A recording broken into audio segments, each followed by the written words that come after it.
கடமையில் உழைப்பவன் முதுமையில் சிரிக்கிறான், இளமையில் படுத்தவன் முதுமையில் தவிக்கிறான்.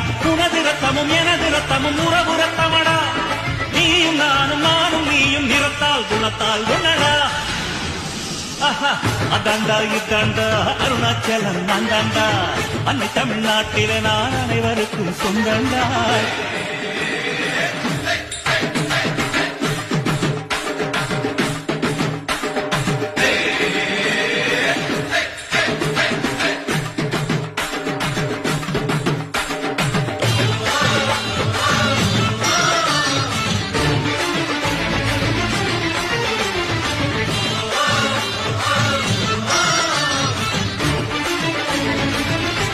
இது வாழும் வரவழிக்கும் போதி மரத்தை போல புத்தன் நினைச்ச மரம் போலி மரமாயா